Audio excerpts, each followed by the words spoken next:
Pediátrica de la Pontificia Universidad Católica do Paraná. Precisamente en este momento está en Curitiba, Brasil.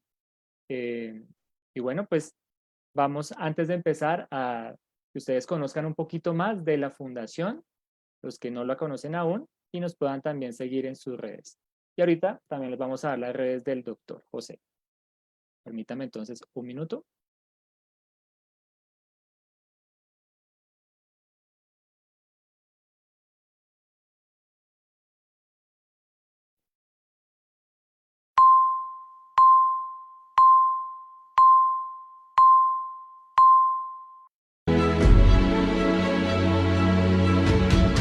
Somos una fundación sin ánimo de lucro. Brindamos apoyo a las personas con enfermedad de Pompe, huérfanas y discapacidad, junto con sus cuidadores y familiares.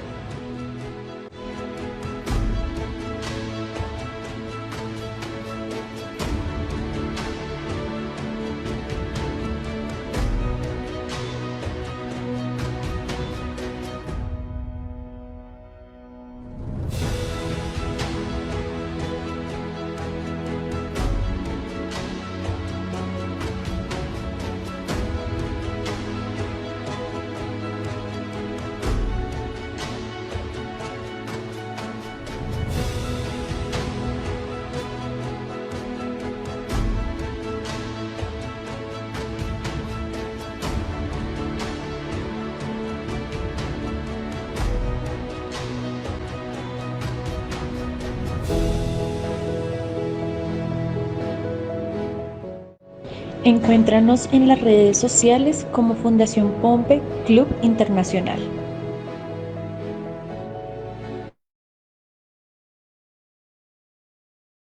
Bueno, entonces esta es la fundación. Cualquier cosa que necesiten ya saben que pueden entrar a nuestras redes, seguirnos. Ahorita les vamos a dar las redes del doctor José Cova. Y hoy el tema que nos compete es enfermedad de Pompe infantil, el desafío diagnóstico para los pediatras. Muchísimas gracias a las personas que en este momento se siguen conectando. Y doctor José, el público es todo suyo. Bueno, muchas gracias. Voy a compartir. ¿Puedo compartir ya?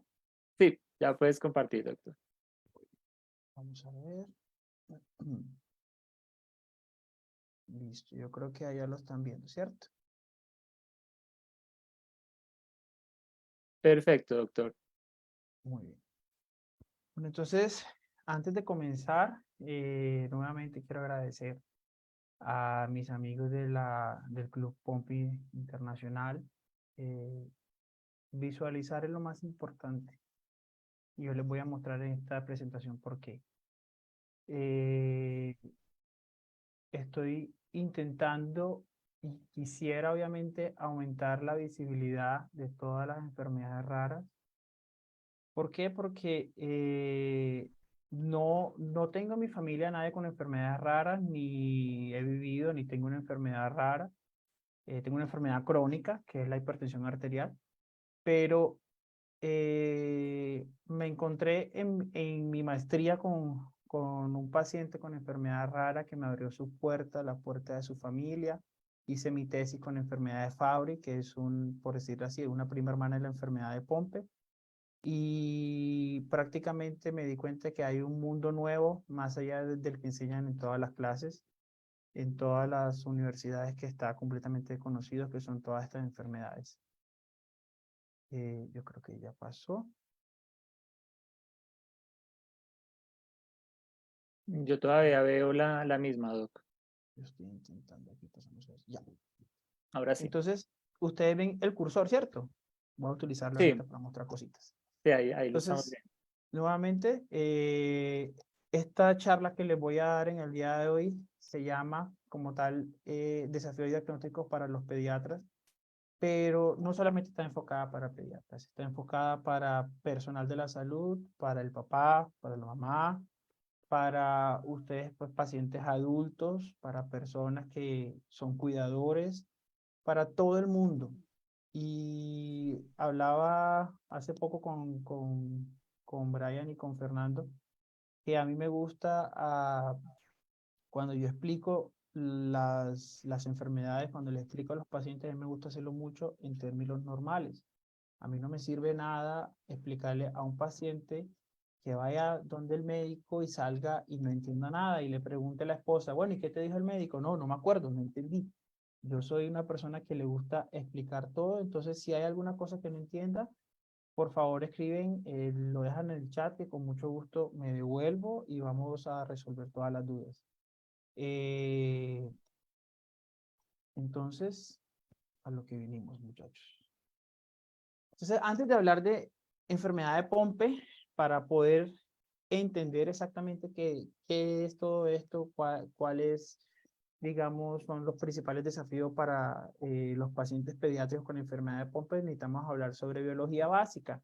Y yo no quiero que ustedes queden como el meme, mirando para un lado o para el otro, porque ¿cómo así, doctor? Porque es que no hacemos nada entendiendo cuáles son las complicaciones, cuáles son todas las manifestaciones clínicas si no entendemos de dónde vienen. Y antes de cualquier cosa, necesitamos hablar sobre la célula. Existen dos tipos de células, las cuales son las eucariotas y las procariotas. Las células procariotas más comunes son las bacterias, que obviamente todo el mundo conoce, y las células eucariotas son las que componen la unidad básica de cualquier organismo multicelular, como vegetales, animales, hongos y los parásitos, algunos parásitos pues. ¿Cuál es la diferencia? La complejidad.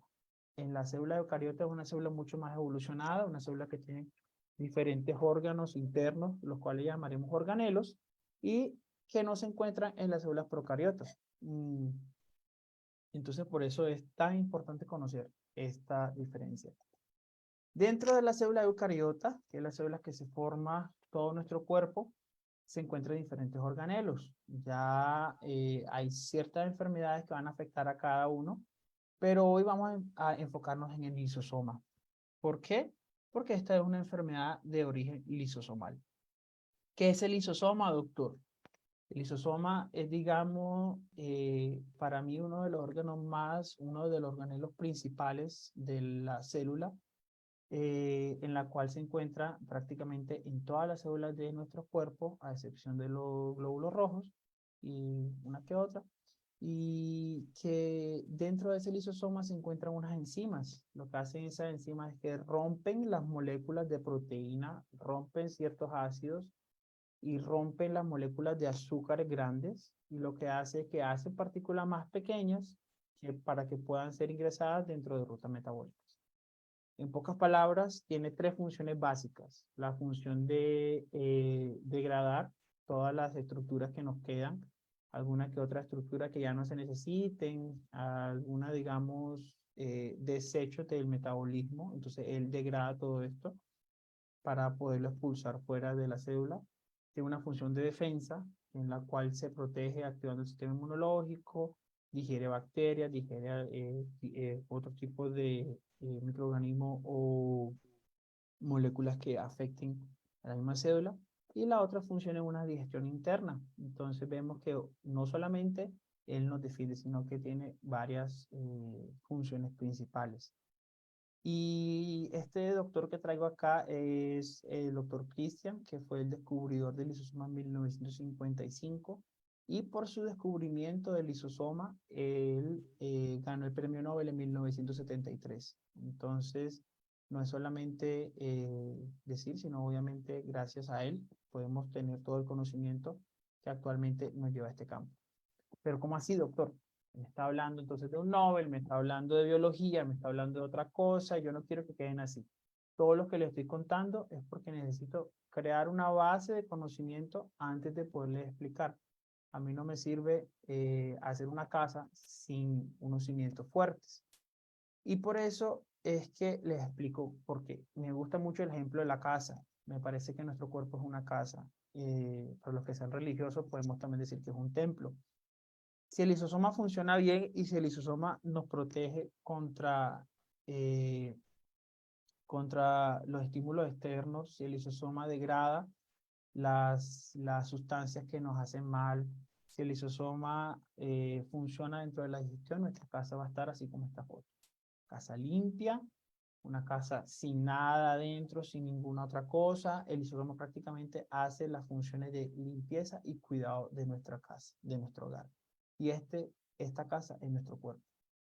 Pero si por el contrario, Si el lisosoma tiene alguna alteración, no funciona adecuadamente, tiene alguna cosa que afecte su completa función, vamos a tener una casa sucia, vamos a tener una casa llena de desechos, vamos a tener una casa con muchas cosas que no vamos a querer y que a la final va a ser una casa inhabitable, que absolutamente nadie va a querer ahí y el lisosoma va a morir, nuestra casa va a acontecer todo eso.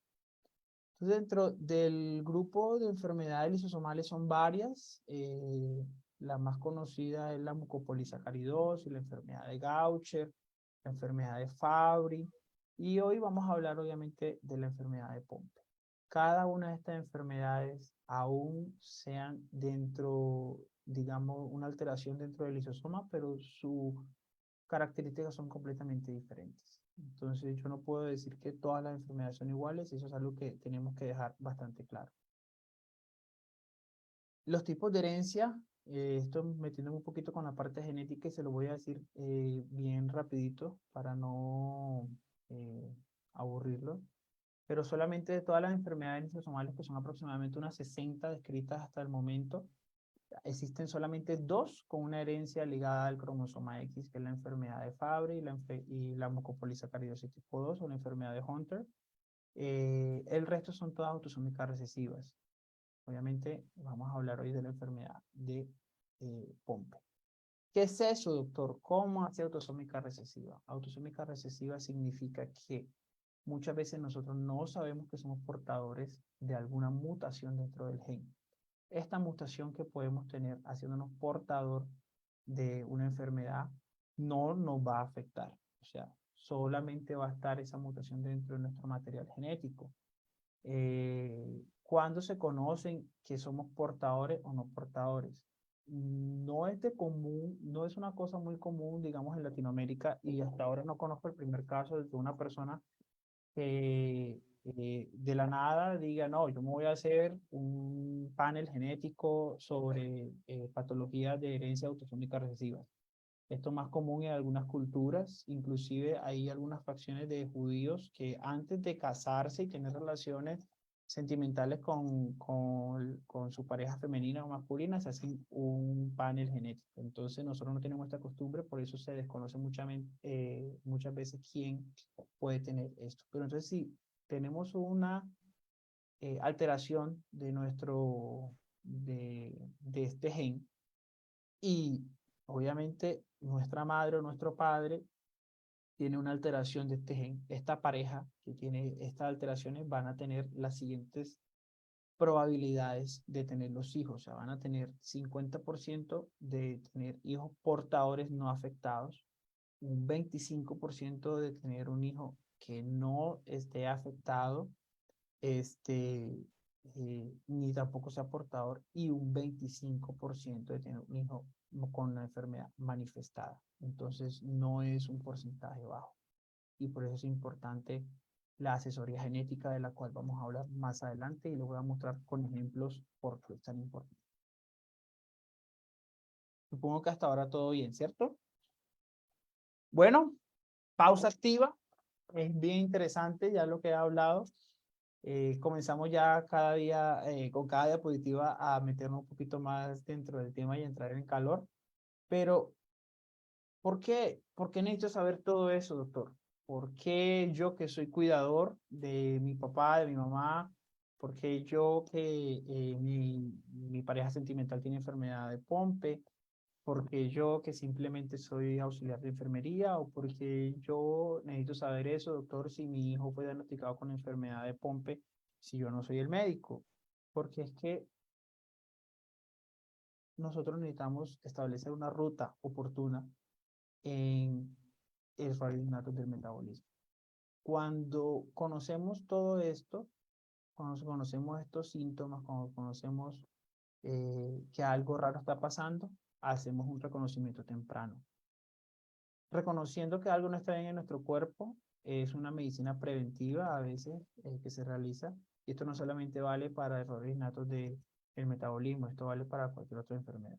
Pero cuando realizamos un reconocimiento de estos síntomas, podemos hacer una evaluación, un tratamiento inicial para prevenir complicaciones. Inclusive a veces tratamos, nosotros como médicos de primera línea, yo que trabajé 10 años en urgencia prácticamente, yo nada más veía a los pacientes que llegaban graves, descompensados, los compensábamos y los hospitalizábamos, pero muchas veces no sabemos qué pasaba después.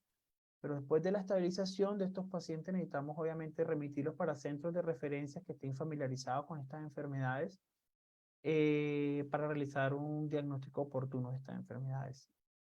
Y obviamente todo lo que sigue después del diagnóstico, el tratamiento multidisciplinario y todo esto. Hay una cosa que es muy importante, que así como tenemos una ruta oportuna, tenemos una ruta que puede ser perjudicial y aquí comenzamos de atrás para adelante. ¿Por qué? Porque el desconocimiento, al yo decir, no, es que es una enfermedad rara, eso no me lo enseñaron, o dejémosle eso al especialista, dejémosle eso nada más al pediatra, o dejémosle eso nada más al internista, o dejémosle eso así. No, mándalo para una ciudad principal. Por ejemplo, yo que cuando vivía allá en Colombia, yo viví en Armenia, entonces no, que lo mandan para Medellín, entonces de ahí a que salga la remisión y todo, ya eso comienza. Eso va a retrasar el diagnóstico. Si retrasa el diagnóstico, va a retrasar el tratamiento de las complicaciones. Si retrasa el tratamiento de las complicaciones, va a haber una imposibilidad o no va a ser posible estabilizar ese paciente. Entonces yo aquí pongo falta de recursos, pero yo no estoy hablando de solamente recursos físicos, porque aún así yo he visto muchos médicos que son, digamos, comienzan a hacer este reconocimiento en puestos de salud. Entonces no solamente hablo de falta de recursos físicos, sino a veces recursos intelectuales o desconocimiento. Y esto va a llevar a una descompensación metabólica, una lesión neurológica que cada día va a ser peor y muchas veces la muerte. Y esta es la ruta perjudicial del día a día de muchas personas con diagnóstico de enfermedades raras. ¿Por qué? Y todo comienza con el desconocimiento.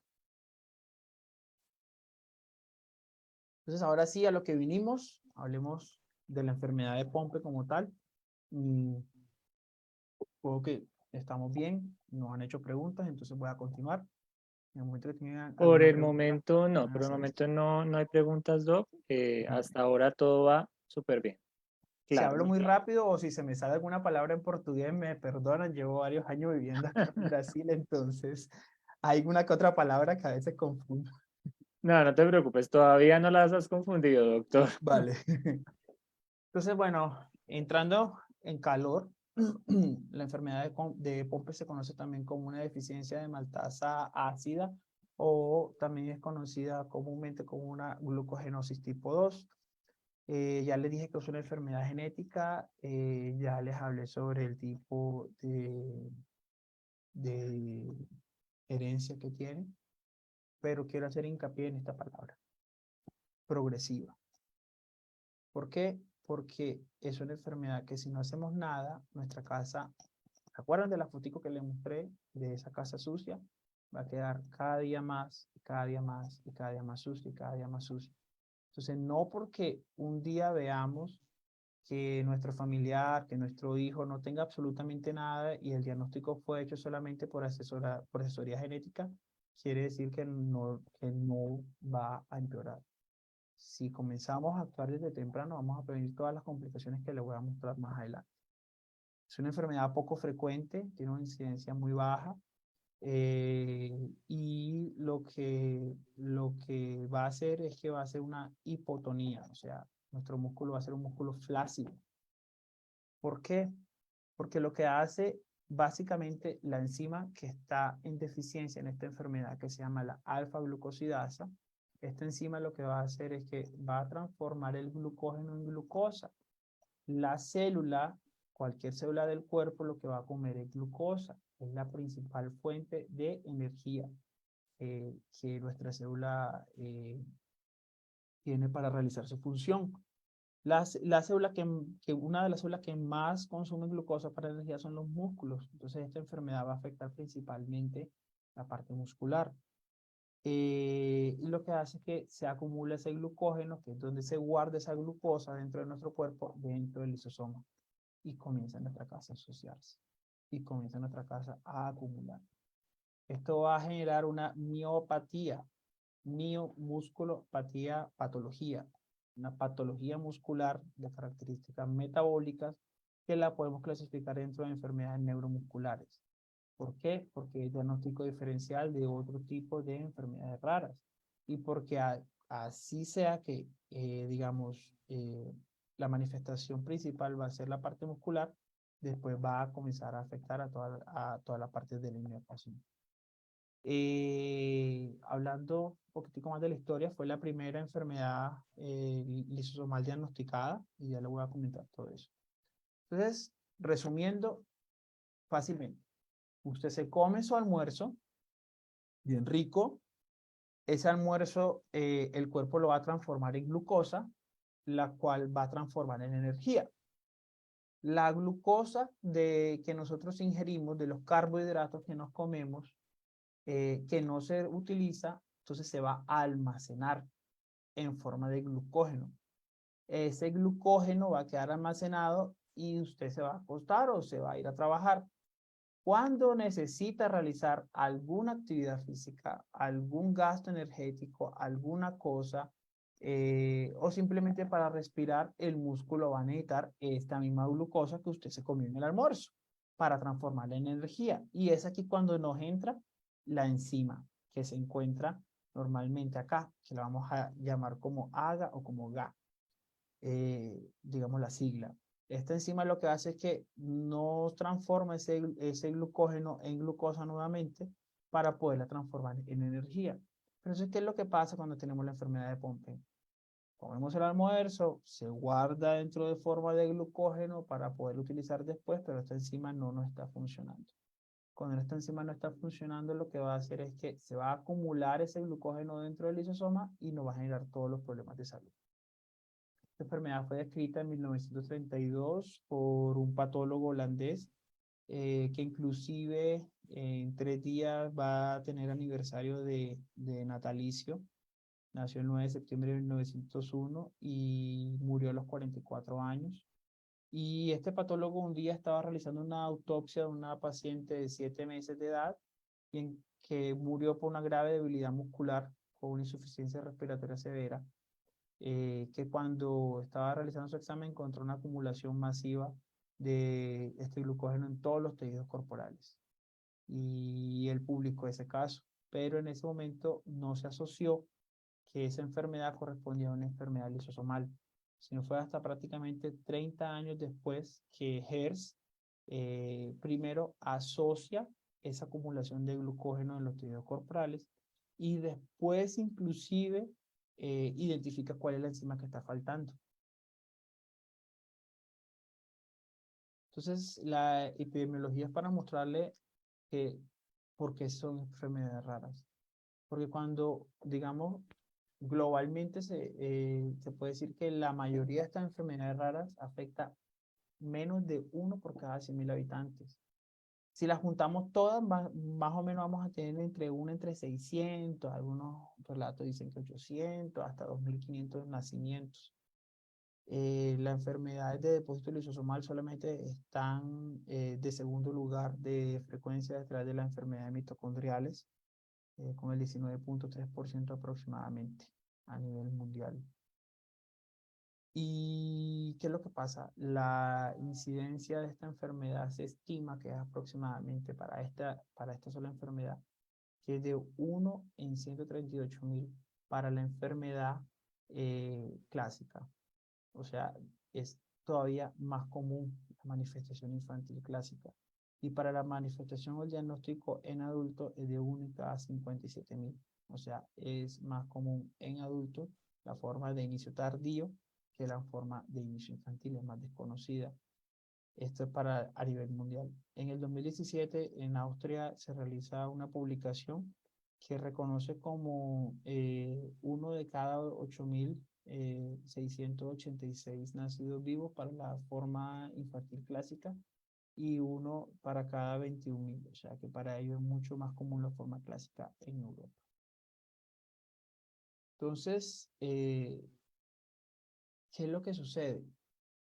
Esta enzima lo que hace es que hidroliza estos canales, como les dije, rompe estas moléculas y cuando esta enzima no actúa adecuadamente, entonces se va a acumular dentro del lisosoma. El lisosoma va a romperse, va a dañarse, lo que va a hacer que este glucógeno se acumule dentro del citoplasma, que es prácticamente, por decirlo así, pues el cuerpo de la célula, lo que resulta después en una destrucción de esa célula, lo que va a llevar a una destrucción del tejido. Este efecto de la deficiencia, pues no solamente se extiende dentro del mismo sistema, sino que se vincula a todos los lisosomas, solamente es en uno y dos, no en todos, una falta en todo el cuerpo. Y también se puede manifestar y puede afectar a los receptores a través de otros mecanismos. Entonces, aquí tenemos un lisosoma normal en la parte izquierda y en la parte derecha tenemos un lisosoma afectado.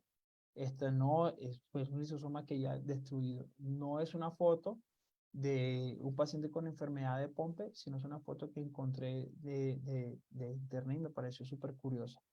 Entonces, si este organelo intracelular se comienza a romper y se comienza a dañar, todo lo que está en su interior va a salir para afuera. Y eso es lo que va a llevar a la destrucción celular. Rápidamente, la deficiencia es un trastorno autosómico recesivo, como les conté. La enzima se le conoce como GA, pero también viene del mismo nombre del gen, el gen GAA, que se sitúa en el cromosoma 17, en el brazo largo. Y no quiere decir que por tener una misma mutación va a ser el mismo, digamos, no quiere decir que todos los pacientes van a tener la misma intensidad del cuadro. Cada mutación va a tener diferentes tipos de manifestaciones clínicas. E inclusive hay relatos de casos, están publicados, que pueden tener una misma mutación, personas de una misma familia, y tener diferentes manifestaciones clínicas, lo que puede llevarnos a pensar que existen unos factores, además de la genética, que pueden, digamos, influir o que pueden, sí, influir dentro del desarrollo de esta enfermedad. Este pantallazo lo hice hace 2 días. Esto es una base de datos que a mí me gusta utilizar mucho para cuando hago todas estas charlas, que se llama The Human Gene Mutation Database, que es de un instituto médico de genética de la Universidad de Cardiff, en la cual se encuentra actualizada con todas las publicaciones hasta la fecha. Actualmente tenemos 611 mutaciones reportadas y 870 que están en proceso de verificación. O sea, no son pocas las mutaciones que hay. Y obviamente lo que les dije, cada mutación va a ser una mutación completamente diferente de ese gen. Aquí están los tipos de mutaciones que están. Listo, doctor. Entonces ya hablamos de una cosa, hablamos de otra cosa. Respiremos. Vamos entonces a hablar de la parte pediátrica. Por eso les digo, vamos a respirar. Pausa activa de 2 segunditos. Y comienza entonces. Y si tienen preguntas, nos pueden escribir por Facebook, por YouTube, por acá mismo también por Zoom. Nos las pueden mandar por los grupos de WhatsApp que tenemos, los que nos están viendo. Cualquier duda, nos pueden ir comentando las preguntas que tengan. Bueno, entonces, la enfermedad de Pompe se conoce como 3 formas. Todo el mundo habla de la forma infantil, todo el mundo habla de la forma adulta, el verdadero nombre es una forma de inicio tardío, pero existe una tercera forma que es la forma no clásica de inicio temprano, o una forma infantil no clásica. Tenemos en la traducción quedaron estas 2 posibles denominaciones. ¿En qué va a cambiar? No solamente en la edad de inicio. Aquí les pongo una línea de la vida: nacimiento, infancia, adolescencia y adultez. No va a cambiar solamente en la edad de inicio, sino también en los síntomas. ¿Y por qué es tan importante saber el enfoque en pediatría? Porque en la edad pediátrica podemos tener una forma de inicio tardío con unos síntomas característicos y unos signos característicos en laboratorios, como también podemos tener unos síntomas de inicio tardío en un paciente pediátrico. Y en ese momento se va a llevar una forma no clásica de inicio temprano o una forma infantil no clásica. Entonces, es algo un poquito complejo, pero es así. La forma clásica tiene unas características, la forma de inicio tardío o cuando realizan diagnóstico en la adultez tiene otras características clínicas, pero cuando existen las formas del adulto en un niño, esa entonces va a ser una forma no clásica. ¿Quién definió esto? Esto fue definido por el Colegio Americano de Genética y de Genómica, en la cual nos dice que la forma clásica va desde el nacimiento hasta los 4 a los 6 meses que comienzan a manifestarse los primeros síntomas. Entonces, no estamos hablando del diagnóstico, estamos hablando de los primeros síntomas. Pueden ser inclusive detectados en pacientes intraúteros por una buena ecografía o cuando ya son, digamos, alteraciones severas. La forma infantil no clásica, que los primeros síntomas pueden ir desde el primer año hasta aproximadamente los 6 años. Y esta va a una progresión más lenta, pero igual es progresiva, porque en la edad adulta, él digamos que ya se compara con la forma clásica. Entonces comienza con los síntomas cuando están en la infancia y después va portugués, va siendo más progresiva Progresiva. progresivamente. Entonces nos va a llevar a todas estas alteraciones. Y la forma tardía, que es la que ya todo el mundo conoce, que es la más común, se puede producir desde los 12, 15, 16 años hasta las manifestaciones en la vida adulta. Lo que pasa es que es mucho más común entre los 20 y los 60 años. Entonces, en la forma infantil clásica, aquí lo más importante son enfermedades del corazón, porque el corazón es un músculo. Ese músculo gasta bastante energía y como él necesita bastante glucosa, y recuerdan allá cuando les conté inicialmente que la falta de glucosa va a hacer que no que se acumule todo esto, entonces se va a comenzar a acumular este glucógeno dentro del corazón. Va a comenzar a dañar las células del corazón. Y el corazón es un elástico. Si la célula se va rompiendo, él se va expandiendo, expandiendo y se va poniendo grande, grande, grande, grande. Entonces, miocardiopatía hipertrófica significa un corazón que la pared muscular está dañada y es un corazón grande. Y además del corazón, podemos ver en estos niños que no tienen un tono muscular, que va a tener una hipotonía muscular severa y en todos los músculos. Entonces vemos un niño, como le dicen vulgarmente en la costa, descuajado, un niño con poca fuerza, un niño que no sostiene la cabeza, un niño que no va caminando, un niño que digamos, no succiona adecuadamente, un niño que tiene debilidad para coger el tetero, para pegarse al pezón. Y lo más común es que estas alteraciones comiencen a manifestarse a los 4 meses, pero como les comenté, pueden manifestarse inclusive desde el nacimiento. Esta forma de inicio infantil, la forma clásica, no hay un trastorno metabólico importante. Aquí lo que más importante es un corazón grande, hipotonía. Obviamente la manifestación principal es un corazón grandote, va hasta el 92% de los casos. La dificultad respiratoria, porque para respirar nosotros necesitamos los músculos de la pared torácica, pero el principal músculo respiratorio es el diafragma. Y como nuestros músculos también van a estar afectados, como les dije, hasta el 78% de estos niños van a tener una dificultad respiratoria. Unos niños con hipotonía muscular hasta el 63%, como les dije, no pueden deglutir adecuadamente hasta el 93% de los casos. no tienen fuerza para usar, entonces pues, se va retrasando su crecimiento hasta el 93% de los casos. Y otras manifestaciones menos comunes es la hepatomegalia, la cual, digamos, es secundaria porque hay una insuficiencia cardíaca, porque hay una cardiomegalia, y la lengua grande, que es encontrada en menos del 10% de los casos. La verdad, encontré una incidencia de aproximadamente 2% de todos los casos reportados. Pero, ¿cómo así? Miremos acá nuevamente. Corazón, dificultad respiratoria, debilidad muscular, dificultad para alimentación, dificultad en el crecimiento. Centrémonos en estas que son las principales con un porcentaje de incidencia mayor. Son síntomas muy similares a otro tipo de enfermedades. Cardiopatía congénita, hepatitis, hipotiroidismo, trastornos neuromusculares, desnutrición, asma, miocardiopatía dilatada, enfermedad reumática, enfermedad de Wilson. O sea, no es fácil llegar a un diagnóstico. Pero si ustedes están pensando, toca descartar.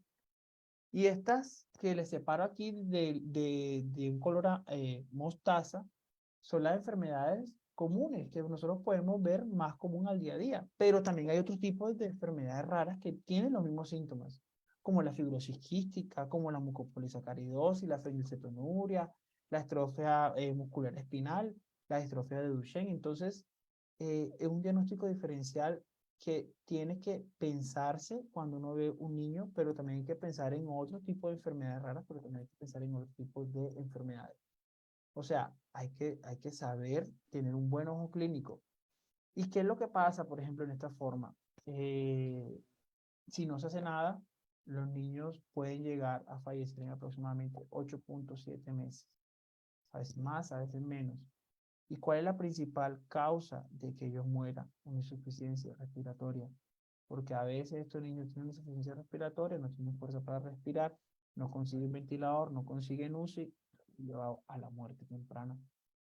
Eh, por eso les pongo acá, la sobrevida después de un año, aún así, con asistencia respiratoria y sin tratamiento, es del 25%. Es una sobrevida que también es muy triste. Y aún así, sin asistencia respiratoria, todavía es mucho más baja. O sea, hay que enfocarnos en hacer un buen diagnóstico y un buen tratamiento para que estos niños puedan recibir un tratamiento adecuado.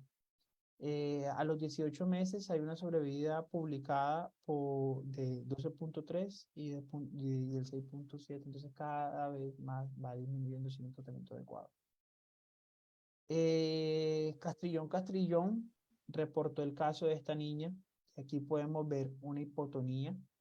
¿Qué es hipotonía? Mira que el cuellito como le cuelga, el médico la levanta, ella no tiene fuerza en el cuello. Esto no es común en un paciente de 5 meses de edad. Esto no es común en un Eso paciente. como dice que son como muñecos de trapo. Exactamente. Entonces ya con 5 meses es un paciente que debería por lo mínimo comenzar a sostener el tórax. Por lo mínimo. Obviamente, dentro de los hitos de el desarrollo, hay niños que tienen una gabela, pero ya él debería sostener su cuello. Y entonces esta paciente nació con una hipotonía, dificultad respiratoria, estuvo internada 60 días en UTI, donde recibió ventilación mecánica y se fue para la casa. Después de los 3 meses volvió con dificultad respiratoria y tos y la hipotonía. Y esta paciente desafortunadamente murió. Ya después fue que se le pudo hacer todo. Esta es una radiografía, la primera radiografía de la paciente a mano izquierda de ingreso, de este caso publicado. Nótese el tamaño del corazón, ocupando prácticamente todo el tórax. Y cómo esta paciente empeoró antes de recibir el diagnóstico de enfermedad de Pompe. Miren el corazón, cómo empeoró. La otra forma es la forma infantil no clásica. Son los síntomas que son más comunes en la edad adulta, pero que pueden comenzar a presentarse en los niños. Y muchas veces es más común en niños por encima de los 6 años. No es tan común desde el primer año, pero pueden haber casos, ¿sí? Entonces también tenemos que tenerla en mente. La miocardiopatía es menos grave, la progresión es más lenta, pero igual es igual de progresiva. Los primeros síntomas obviamente son el retraso del desarrollo neuropsicomotor secundario a una debilidad muscular. Entonces aquí el miocardio, que es el músculo del corazón, no está tan afectado, pero sí el músculo estriado, que es todos los músculos que utilizamos para movernos. Eh, la edad media, más o menos, que ya comienzan todos los síntomas reportados según BAI, es de 2.6 años, con un diagnóstico que va a los 4 años. O sea, perdemos prácticamente 1 año y medio de tratamiento. 1 año y medio que se le va acumulando glucógeno dentro de la célula a nuestros niños. 1 año y medio que podemos agilizar todo eso. Los músculos más afectados son los músculos del cuello que sostienen nuestro cuello. Estos niños tienen una debilidad proximal. ¿Cómo así proximal? En los muslos, en los brazos, lo que va a llevar una dificultad para caminar, una dificultad para correr, una dificultad para hacer deporte. Los niños se van a caer fácilmente, no pueden subir escaleras adecuadamente. Y en 50% de los casos se reportan que pueden haber alteraciones de la columna, porque la columna, así sea, digamos, la que sostiene nuestro cuerpo, pero la columna para estar derecha necesita de los músculos. Si los músculos no están bien, obviamente la columna va a comenzar entonces a tener todas estas alteraciones. En esta forma no clásica no encontramos tantos trastornos deglutorios, no encontramos tantos trastornos para comer. Aquí lo más común es la hipotonía. El compromiso cardiopulmonar, la verdad, el 48% de los niños tiene una disminución de la capacidad vital forzada. ¿Cómo así? ¿Qué es la capacidad vital forzada? La función del pulmón. Para no entrar en más detalles, obviamente esto se traduce que casi la mitad de estos niños se van a cansar mucho. Entonces, además de que los músculos no le van a funcionar para hacer todas sus cosas, son niños que corre, juega un poquito y ya va a estar muy cansado por falta de, digamos, de una función disminuida de los músculos de la respiración. Entre los 5 a los 16 años, estos niños van a necesitar ventilación mecánica, o si no, su muerte va a ser completamente inminente. En los trastornos respiratorios durante el sueño, que nosotros nos relajamos, la musculatura se relaja mucho más, pueden ser una letargia, una irritabilidad, unos ronquidos nocturnos y hasta apnea. Y el compromiso cardíaco es muy poco, como les dije, menor al 10% de los casos. Doctor, creo que por aquí hay una pregunta. Dice, en la cardiomegalia tan severa y OPD, pueden haber complicaciones de otros órganos y estructuras del mediastino por desplazamiento y aplastamiento. Lo que estoy viendo. En el chat de Zoom. La cardiomegalia tan severa, pueden haber complicaciones de otros órganos, de mediastino. Sí, claro. Obviamente no solamente estamos hablando de que eh, se va a afectar la función cardíaca. Todo lo que venga antes del corazón se va a ver afectado. Todo, esa va a ser una insuficiencia cardíaca retrógrada con manifestaciones retrógradas, una insuficiencia cardíaca con manifestaciones, obviamente, que ya conocemos más comúnmente en el adulto. Y además de eso, los trastornos deglutorios, por ejemplo, van a desplazar la tráquea, por ejemplo, van a desplazar todo esto. Entonces, son niños que no respiran adecuadamente, que la tráquea se va a ver desplazada por el corazón, que el mediastino se va a ver desplazado, que el esófago se va a ver desplazado. Entonces, no respira, no come bien, no tiene buena función cardíaca. Son niños bastante afectados. Entonces, sí, sí, sí, verdad. No sé si eso puede responder la pregunta. Ya hablando de la forma de inicio tardío, que es la más común, aquí vamos a hablar rápidamente. Va a haber una disfunción muscular progresiva, mucho más fuerte, obviamente, los músculos proximales de los miembros superiores y los miembros inferiores, pero en la forma de inicio tardío más común en los miembros inferiores, por eso se manifiesta usualmente como cansancio o dificultad para caminar muchas veces. También va a haber una afectación al final del músculo del diafragma, que es el principal músculo respiratorio, y por último los músculos respiratorios accesorios. Entonces comienza con los miembros inferiores y va empeorando progresivamente. Estas alteraciones van a causar una miopatía tanto en los músculos proximales y una denervación de los músculos paravertebrales. Por eso es que comienza como una miopatía de acúmulo y se va a transformar en una miopatía de características neuromusculares. Por eso hay que descartar otras cosas. Doctor, dice Brian que en el caso de él fue a los 10 años de edad, pues los síntomas. En este caso sería forma de inicio, ¿cuál forma de inicio sería la de él? ¿Sería infantil?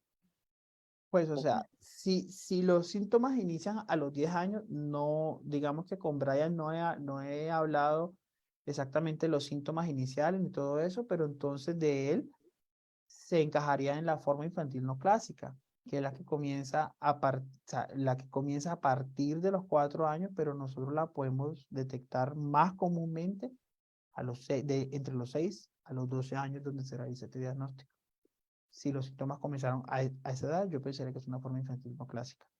Pero es que la forma infantil no clásica tiene los síntomas parecidos a la forma de inicio tardío. Entonces, por eso es tan importante conocer estas tres formas, porque si nos pero da damos mucho cuenta, más duro de pronto en los niños, ¿verdad, doctor? claro, Porque uno se claro, o está sea, desarrollando hasta ¿por ahora. qué edad más duro? Porque en el niño se pueden manifestar estas tres formas. En el adulto es mucho más común estas síntomas que le estoy comentando, pero es que en los niños vamos a tener tanto la clásica, la no clásica y la de inicio tardío. Porque acuérdate que la pediatría va desde el nacimiento hasta los 18 años. Entonces podemos ver las tres tipos de manifestaciones solamente en la edad pediátrica. Entonces, nada más con la edad que tú me comentas de Brian, yo te puedo decir que de inicio temprano no clásico, pero pues tocaría ver los síntomas y todas estas cosas porque también podría ser de inicio tardío. Entonces ahí sí sería una conversación para un café después. Doctor. Eh,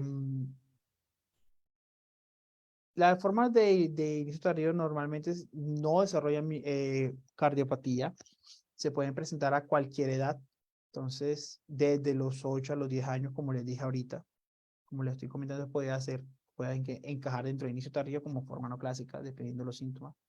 Pero obviamente en la forma de inicio tardío es donde hay una variabilidad clínica mayor. Entonces aquí es donde yo les digo, no por ser de la misma familia van a tener los mismos síntomas, aún así se hereden las mismas mutaciones en el mismo gen. Esto nos sugiere que hay otros factores que pueden ser secundarios que en este momento no se han estudiado. Y esto es muy común. Esta foto que está aquí es foto del brazo izquierdo de un paciente con una atrofia muscular espinal que fue reportado aquí por Lawrence en un relato de caso que revisé para esta diapositiva. Y es algo muy común que podemos encontrar en el examen físico de un paciente con una afectación ya, digamos, bastante importante de los músculos. La forma de inicio tardío a veces se reporta con síntomas gastrointestinales como eructos, reflujo, gastritis, muy poco dificultades para la deglución. Es mucho más común la diarrea, el estreñimiento y un dolor abdominal crónico que no es tan fuerte. Este dolor no es fuerte. Eh, Desafortunadamente, la guía para el diagnóstico y tratamiento de la enfermedad de Pompe fue actualizada y fue publicada en el 2006. No tenemos una guía más actualizada. Claro, hay otros artículos, hay otros protocolos, protocolo, por ejemplo, argentino es del año pasado, protocolo de aquí de Brasil, si no estoy mal, es de hace 3 años. Pero es que esta es la guía principal, este es del Colegio Americano de Medicina. Entonces, chévere, tenemos una nueva enzima que ya vamos a hablar de aquí a poco, pero digamos, necesitamos también actualizar todo esto y hacer que se continúen realizando nuevos protocolos para actualizar, porque ya han pasado muchos años. Entonces, este es el algoritmo que la guía recomienda. ¿En qué se basa? Yo aquí lo numeré como 1, 2, 3 y 4. Si sabemos identificar en los niños, aquí está, infantil onset, en la forma clásica, los síntomas ya es la base de ese triángulo, es la base de esa pirámide.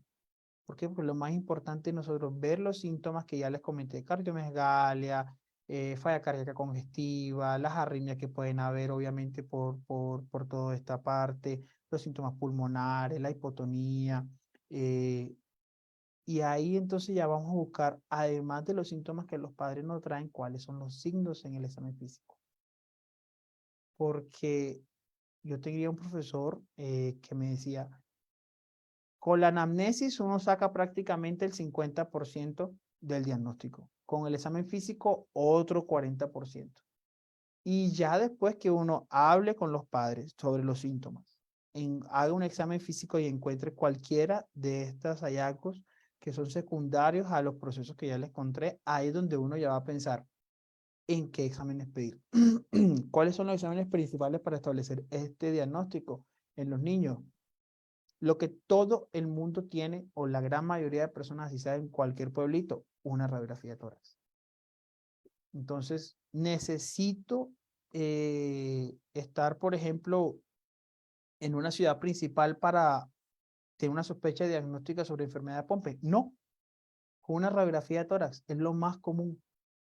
Es lo más común y es lo que muchas veces se le niega a unos padres. Ay, doctor, ¿por qué no le hace una radiografía? Ay, ese papá sí molesta. Yo como pediatra veo eso todo el tiempo.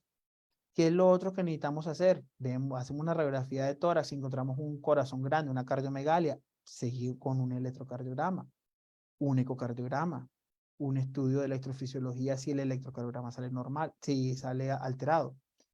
¿Cuáles son los laboratorios? Vamos a tener una CPK, una creatinquinasa elevada, alteración de las funciones hepáticas, porque se comienza a acumular dentro del hígado.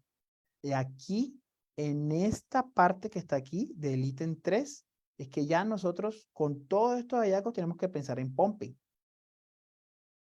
Porque no es común alguna otra enfermedad pensar en estos hallazgos con síntomas y signos del examen físico. Entonces aquí ya nosotros vamos a pedir una actividad de esta enzima en linfocitos, un acúmulo de glicose 4 en orina. Ya vamos entonces a los exámenes enzimáticos. Si los exámenes enzimáticos salen alterados, entonces ya podemos pensar en buscar entonces si hay historia familiar. Y obviamente, ¿cómo cerramos adecuadamente bien el diagnóstico? Ya con el paso 4, que ya con el examen genético. Pero ya cuando nosotros vamos a cerrar el diagnóstico con un examen genético, con un examen mucho, digamos, con la enzimología exacta, con una biopsia para confirmar, la biopsia puede salir negativa en el 10 a 22% de los casos, ya nosotros ya tenemos todo esto. Entonces, hay muchos pacientes que yo conocí de otras enfermedades raras que tienen un diagnóstico establecido nada más por actividad enzimática, pero es necesario siempre cerrar el diagnóstico también genético para saber cuál es el tipo de mutación. Y con esa mutación uno puede saber si la enfermedad puede ir más fuerte, puede ir más suave, cuáles son los síntomas, cuál es el pronóstico también realizando una buena asesoría genética. Doctor, una pregunta que me dijeron por acá sobre el tamizaje neonatal. Aquí estoy. En, Ya voy en a hablar. eso precisamente queremos que nos cuente un poquito de eso. Sí. Eh, esta diapositiva me pone muy triste. Sinceramente les digo, me pone muy triste. Y no solamente a mí, sino a muchos otros pediatras y muchas otras personal de la salud. Colombia realiza un tamizaje neonatal de solamente TSH. Estamos absolutamente retrasados. Absolutamente retrasados. comparando con otros países de Latinoamérica con peores porcentajes de PIB, con, digamos, con otros tipos, sin hablar de política y economía, que yo no sé nada de eso, pero con otros países con una economía peor, estamos absolutamente retrasados. Aquí en Brasil se establece el test de Pezinho, que es el test que descarta, dependiendo del estado, entre 6 a 7 enfermedades. Ya fue aprobado el año pasado un triaje neonatal de más de 20, si no estoy mal, de 22 enfermedades. Pero, por ejemplo, países como Taiwán, Austria y algunos estados de Estados Unidos ya colocan el triaje neonatal de enfermedad de Pompe obligatorio. Obligatorio. Es que esto debería ser obligatorio. Claro, uno puede acercarse con su médico de confianza, con el médico particular, buscar un triaje neonatal particular que no es económico para uno descartar este tipo de enfermedades lisosomales o errores innatos del metabolismo. Pero esto es un llamado para autoridades, esto es un llamado para ustedes, digamos, líderes de Club Pompe Internacional, Brian y Fernando, para también hacer fuerza y que en Colombia se coloque un triaje neonatal ampliado para comenzar a identificar antes quiénes son estos niños y comenzar el tratamiento mucho antes. Y el triaje neonatal no solamente se trata de realizar el examen, porque es que el triaje es como cuando uno va a urgencia, la enfermedad le toma los signos vitales, te dice es grave, no es grave. El médico te mira y ya la enfermera te dijo no es grave. El médico te mira y te dice no, no te preocupes, que es solamente un dolor muscular del pecho. Eso es lo mismo el triaje. El triaje te hace un examen, identifica cuáles son los posibles pacientes que pueden tener esa enfermedad. Pasas a un segundo examen, ya es confirmatorio, nuevamente te dice, hombre, la verdad es que tú podrías tener esa enfermedad y después se hace las pruebas genéticas moleculares en un segundo nivel de atención para ya confirmar esta enfermedad. Entonces, no estamos hablando que para todo el mundo examen genético, no, estamos hablando de un test enzimático para poder identificar cuáles son los niños que podrían tener esta enfermedad. Doctor, No, una pregunta. Si hay un paciente ya diagnosticado con POMPE, ¿puede haber más dentro de la misma familia? ¿Sería necesario que toda la familia se hiciera las pruebas? sí, es que te me estás adelantando. Ya voy a Perdón, hablar de perdón. eso. No, tranquilo, tranquilo, está bien, está bien. Ya vamos a hablar sobre la asesoría genética, que esto es supremamente importante. Eh, pero así, para responder tu pregunta, si nos devolvemos a la diapositiva ahorita del tipo de herencia, tenemos que hablar de que no solamente si yo recibo de mis padres una carga genética, porque es que a veces yo puedo haber una mutación de novo. O sea, en el momento que se está replicando nuestro DNA dentro de la barriga de nuestra mamá que están haciendo, en ese momento, ¡pum!, algo pasa y puedo tener, digamos, la alteración, lo cual va a llevar a ser el primer paciente con esa enfermedad dentro de la familia. Por eso es importante realizar una asesoría genética y no solamente que cuando se haga el diagnóstico se quede con el mismo médico que hizo el diagnóstico. Ahí necesita genetista, necesita obviamente un manejo multidisciplinar, pero ya vamos a mostrar un poquito más de eso. Este diagnóstico prenatal, hablando de lo que tú me acabas de preguntar, es mucho mejor. ¿Por qué? Porque si, por ejemplo, yo soy un paciente con enfermedad de Pompe y soy hombre y embarazo a mi pareja, o soy una mujer con enfermedad de Pompe y entonces lo que yo hago es que quedo embarazada, yo puedo tener un análisis del ADN de mi bebé para descartar la enfermedad de Pompe. No es un procedimiento de rutina, no es un procedimiento de rutina que se realiza para toda mujer embarazada. ¿Por qué? Porque aquí lo que vamos a hacer es comenzar a adelantar el diagnóstico para apenas el niño nazca, empezarle la terapia de reemplazo enzimático y con eso entonces vamos a prevenir que pase todas las cosas. Porque si la enzima la estamos dando desde una edad bien temprana, vamos a prevenir cualquier tipo de cosa y vamos a dar a nuestro niño sano con el tratamiento enzimático que le está faltando. ¿Por qué no los procedimientos de rutina? Porque obviamente se realiza una cosa que se llama amniocentesis. Es una punción en la cual se extrae un poquito de líquido amniótico, se le hace exámenes genéticos, pero esa punción a la placenta puede tener un riesgo de infecciones, de coriomionitis, de desencadenar un parto prematuro, entre otras. Hay pregunta. Sí. Dice doctor que sabe de la TRE en útero, in útero, ERT. Creo que voy a ver aquí porque no entendí. No, la verdad, terapia de reemplazo enzimático dentro de útero no busqué. Aquí en Brasil no se utiliza, no la he escuchado, no sé si dentro de otros centros. Mi centro, donde yo me encuentro realizando la residencia, somos un centro, digamos, de alto nivel, especializado, no solamente en pediatría, sino también en la parte ginecológica, y yo no lo he escuchado que lo realicen, no sé, ahí sí me cuadra. Pero podemos hacer después, como yo le dije a Fernando, después hacemos una charla, si quieren, solamente sobre terapia enzimática, Súper. porque la pesquisa que yo hice fue más sobre la parte pediátrica clínica. Bueno, hablando entonces del diagnóstico de los niños menores de 1 año, va a ser prácticamente el mismo. Lo único que nos va a mudar son los síntomas y los signos, que ya yo les comenté anteriormente. Y los que estén interesados pueden escribirme después por el interno, por las redes sociales. Yo con mucho gusto les puedo pasar estas diapositivas, donde te van a tener todas las referencias bibliográficas y todas las cosas mucho más fáciles. Pero básicamente es signos, síntomas, los exámenes iniciales que le vamos a hacer, las alteraciones que vamos a encontrar, que nos van a llevar a hacer entonces la prueba de la enzima dentro de estos pacientes, en la cual vamos a encontrar obviamente niveles disminuidos de la actividad enzimática.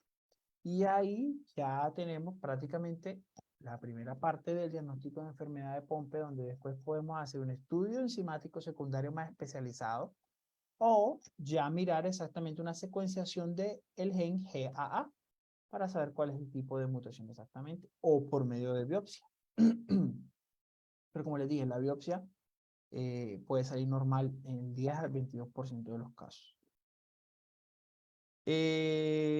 Voy a hablar bien rápido de terapia de reemplazo enzimático. Como les dije, el enfoque fue más que todo en el diagnóstico de las formas en pediatría. Ya esto me parecería que podamos hacer una segunda charla y ya podemos responder esa pregunta que realizaron hace poco. Pero entonces la terapia de reemplazo enzimático se conoce como TRE o ERT. El primer tratamiento que salió eh, fue realizado por Sanofi. Sanofi es una empresa farmacéutica muy grande que investiga mucho en errores innatos del metabolismo, y le debemos bastante terapias de reemplazo enzimático. La Lumicine es la L-glucosidasa alfa, que es, digamos, fue la primera enzima que salió. Entre comillas, las personas le dicen el tratamiento viejo. Se maneja una dosis estándar que va entre 20 a 40% miligramos kilo de esta enzima a la semana, cada 2 semanas, perdón, y es administrado por vía endovenosa. Existe también el tratamiento nuevo, que es la nueva enzima que salió, en la cual acá mismo en Brasil ya fue aprobada. Fue aprobada por la FDA en el 2021. Fue aprobada, si no estoy mal, recientemente por Anvisa, que es el órgano regulador de Brasil.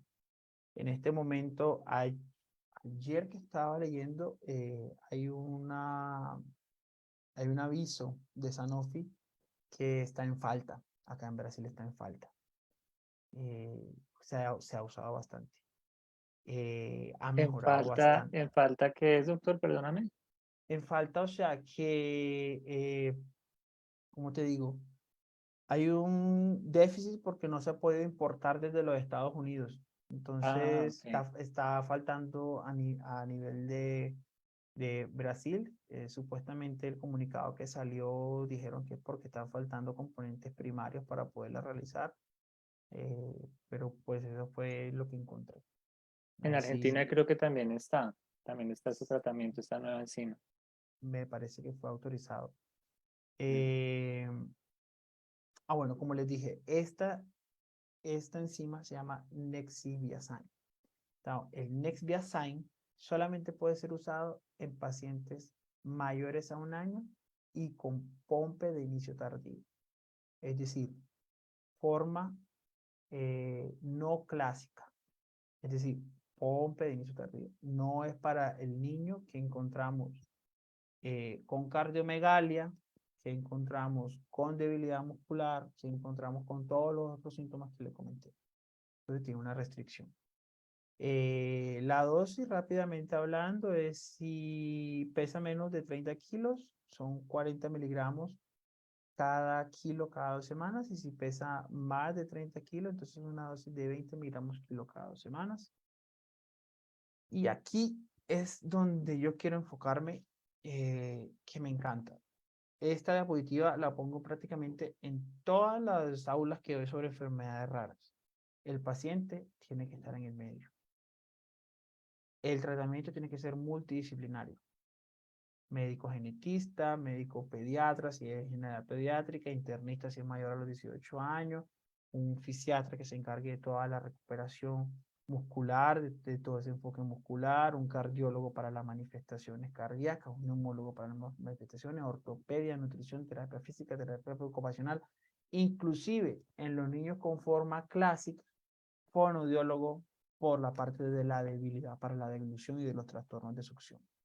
Entonces, el paciente tiene que estar en el medio y los entes territoriales tienen que saber de esto, el gobierno tiene que saber de esto y la EPS tienen que saber de esto, porque muchas veces, porque el paciente se encuentra con el pediatra, con el internista, le niegan la alteración para otras cosas. Las IPS muchas veces no tienen suficiente personal para terapia física, no tienen para terapia, no conozco mucha IPS que tenga, por ejemplo, toda la IPS terapia ocupacional, y eso es súper importante para la readaptación de estos pacientes. Ahora sí, entonces asesoramiento genético. Antes de hablar de cualquier cosa, les traje este caso. Vamos a relajarnos un poquito porque yo creo que ya otra vez hay que hacer una pausa activa y vamos a relajarnos con Te este iba a caso. decir con la anterior diapositiva, doctor, que pasa mucho acá en mi país, en Colombia, es que le dan que dan un medicamento que es el más costoso, porque no es un medicamento Y no hay económico. quien lo ponga.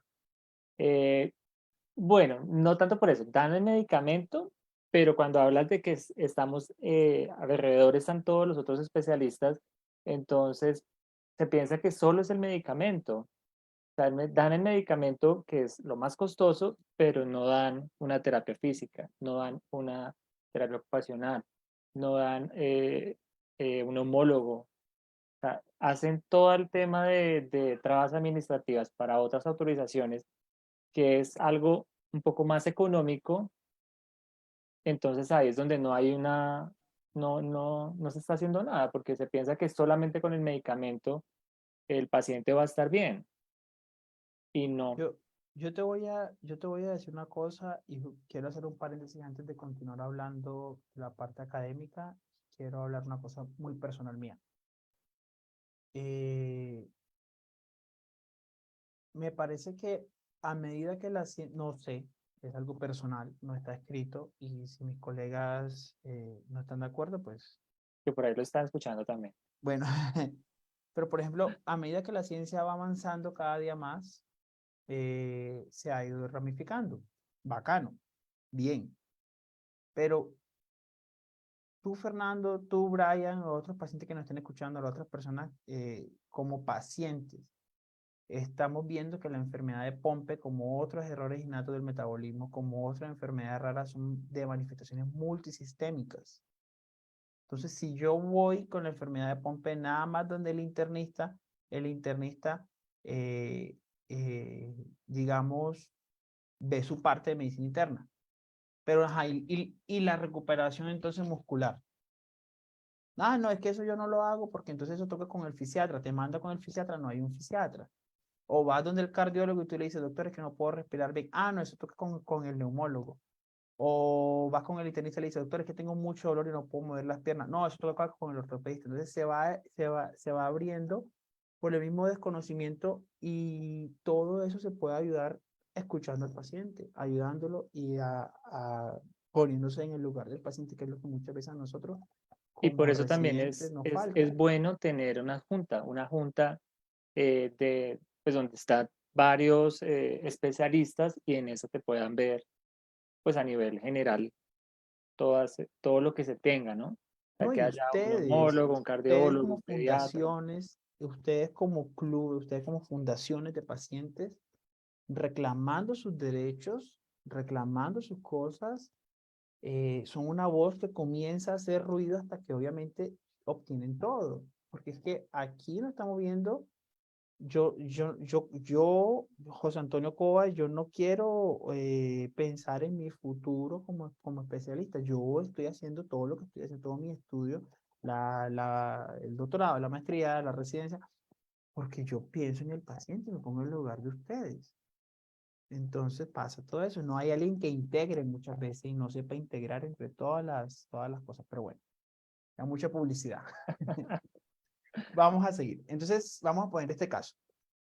Giraldo, este es un caso colombiano. Miren el nombre del artículo. Se llama Presentación clínica de la enfermedad de Pompe en una familia colombiana.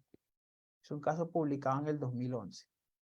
Entonces, llega este pacientico acá al servicio de urgencias, 6 años de edad. El niño mal, el niño mal, con una, buscaba atención médica cada poco, y Giraldo dice que tuvo muchas atenciones en urgencias por infecciones respiratorias, muchos internamientos por neumonía. Comenzó a empeorar progresivamente con dificultad para caminar. Después empezó a tener una fatiga de mediano esfuerzo, entonces inicialmente fue diagnosticado como un asma grave.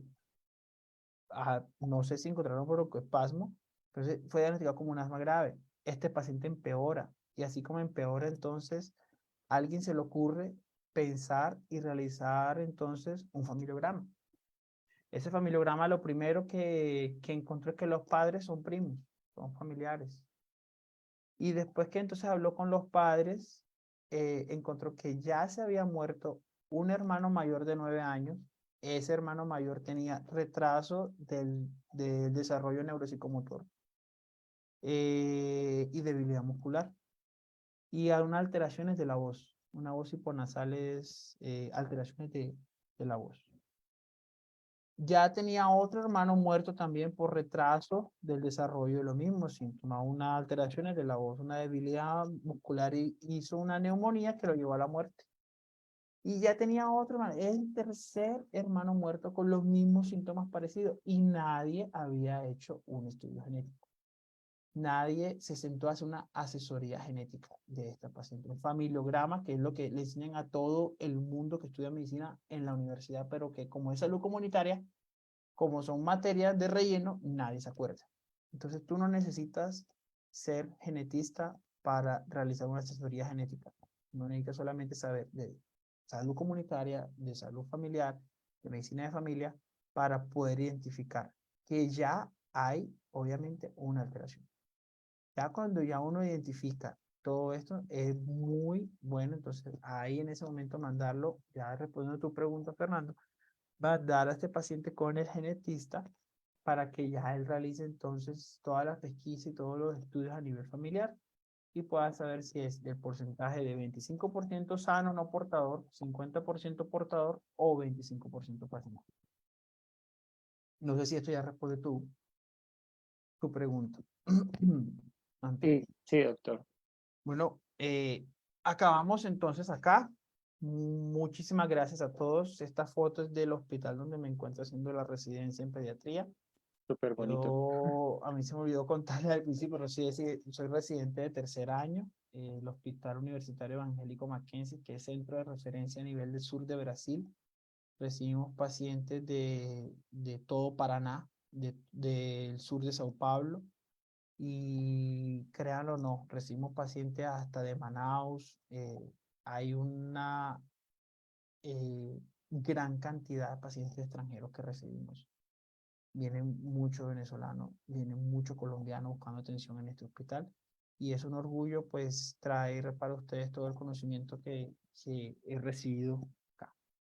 Y pues nada, invitarlos a que me sigan en mis redes sociales, donde obviamente coloco siempre muchas cosas de enfermedades raras, porque yo tengo mi objetivo de visualizar y aumentar la visibilidad de todas estas enfermedades para que personas no sufran tanto lo que ya muchos de ustedes han sufrido.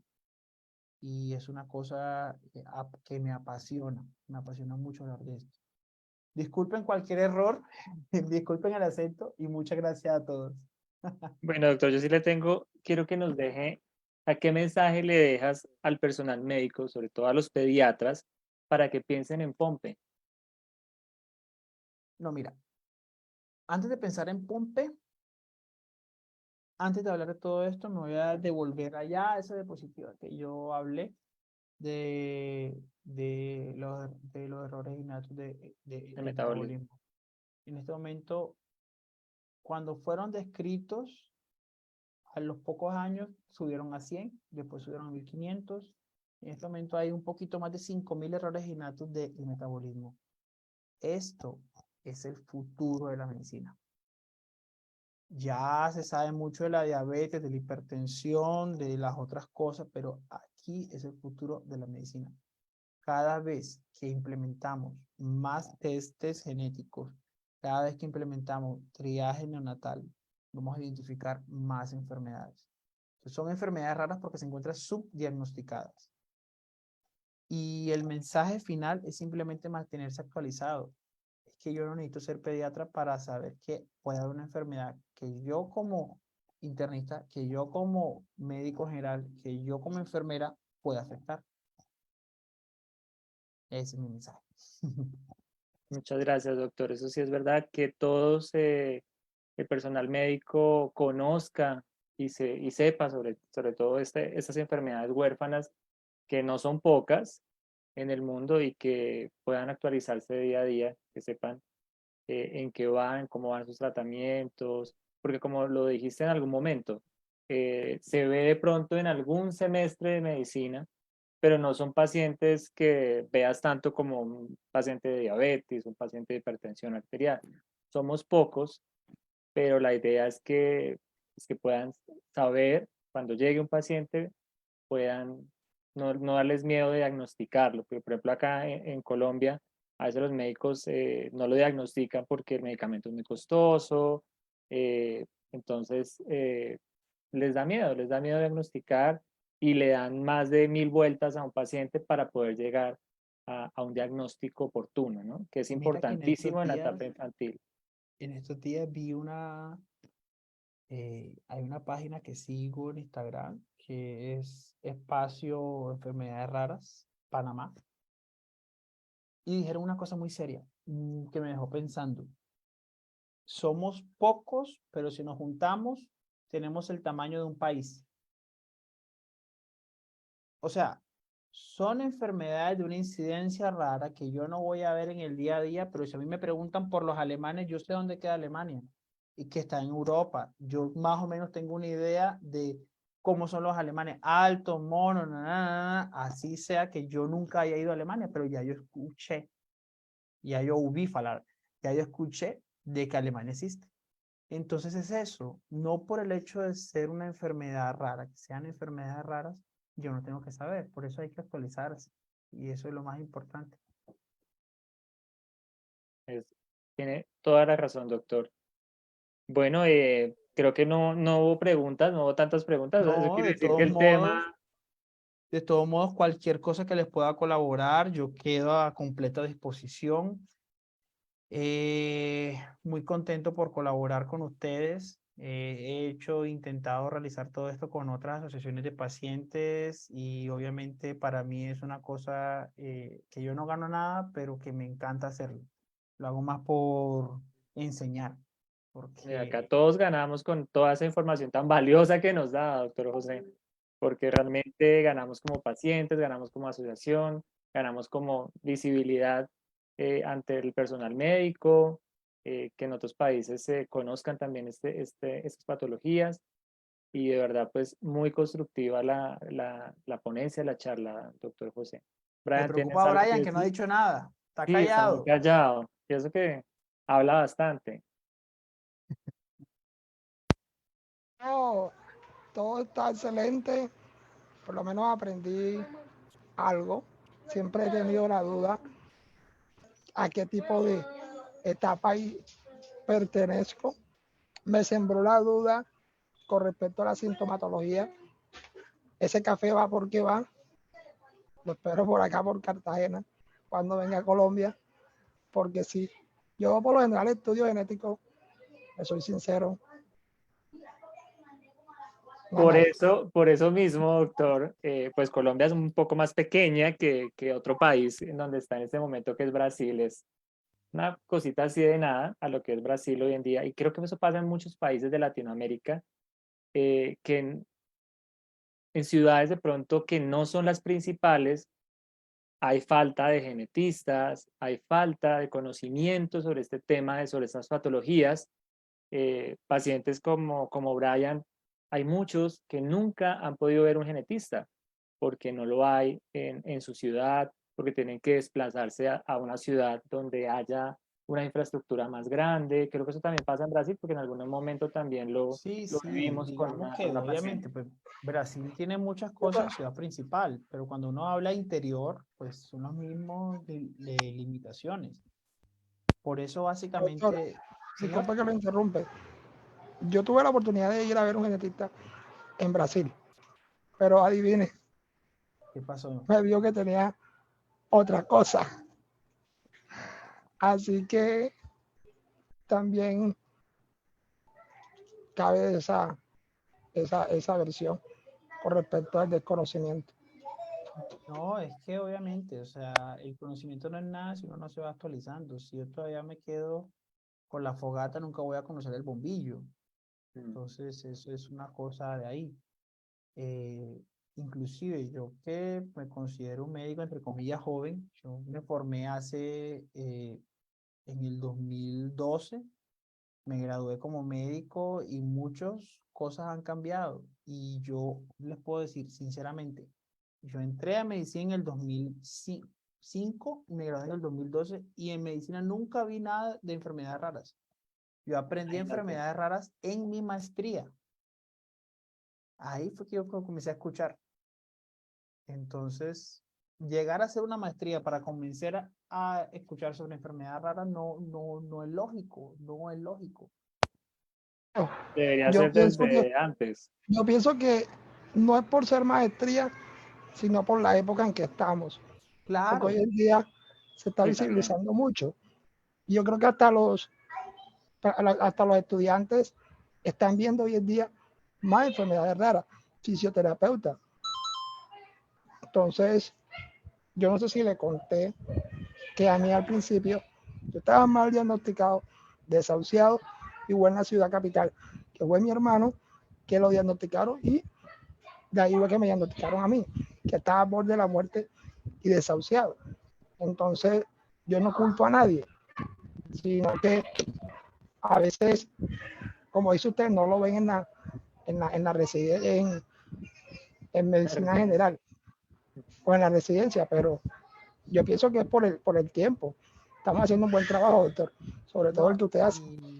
y por ejemplo, Fernando me hizo una pregunta de cuál es mi mensaje para los médicos. Ahora aprovecho lo que tú me acabas de decir para dar un mensaje para las familias, como pediatra, como padre. Te puedo decir una cosa. No hay que esperar a que mi hijo tenga manifestaciones graves para tomar la decisión de hacer un tratamiento. Es que esto no solamente vale para Pompe, vale para cualquier cosa. Yo no tengo que esperar a que mi hijo le dé una neumonía para dejar de fumar. Yo no tengo que esperar a que pasen todas las cosas graves para que todo esto suceda. Eso es también pecar por negligencia. Es un maltrato por negligencia a muchas personas que no siguen las recomendaciones y no comienzan el tratamiento. Entonces, asesórese muy bien porque después cuando los niños presenten alteraciones severas, por ejemplo, como en el caso de Brian, que ya fue en la etapa adulta, se pudieron haber prevenido con un diagnóstico y un tratamiento adecuado. Eso es muy cierto, doctor. O sea, si ya se conoce un diagnóstico que de por sí es difícil llegar a un diagnóstico, teniendo un diagnóstico es importantísimo que se empiece a tener tratamiento. Además que, pues gracias a Dios, por ejemplo, Pompe es una de las pocas enfermedades neuromusculares que tiene tratamiento y que lo que se lo está dando pues el gobierno, pues en Colombia lo está dando, en Brasil lo está dando, en varios países de Latinoamérica lo están dando. Entonces, importantísimo pues que se empiecen que lo empiecen a tomar, que no solamente es el reemplazo enzimático, como lo decía el doctor, hay un tratamiento multidisciplinario que ayuda a tener una mejor calidad de vida y que eso es lo importante, ¿no? En este tipo de patologías, tener una mejor calidad de vida. Doctor, nos alargamos un poquito, pero de verdad que fue una charla muy amena, fue una charla muy educativa, nos enseñó muchísimas Muchas cosas gracias. que no conocíamos, entonces de verdad cordialmente invitado para una segunda sesión. Sabe que acá cuenta con una gran familia que también lo apoyará en lo que necesite. Y muchas gracias a las personas que pues, nos están viendo por Facebook, por YouTube, que estuvieron acá en Zoom. Muchísimas gracias. Y pues bueno, esperamos tenerlo muy pronto, doctor José. Bueno, hasta luego y esperamos que ya termine el próximo año. Pienso hacer una subespecialización en enfermedades raras también y yo pienso llevar todo este conocimiento a Colombia. Entonces, si Dios quiere la Virgen, en los próximos años nos veremos allá ya con consultorio y todo. Ah, Que qué Dios los bueno. bendiga. Hasta luego. Gracias, Bueno, Doc. Feliz ya noche no, para chao, todos. Chao, chao. Chao, Doc. chao.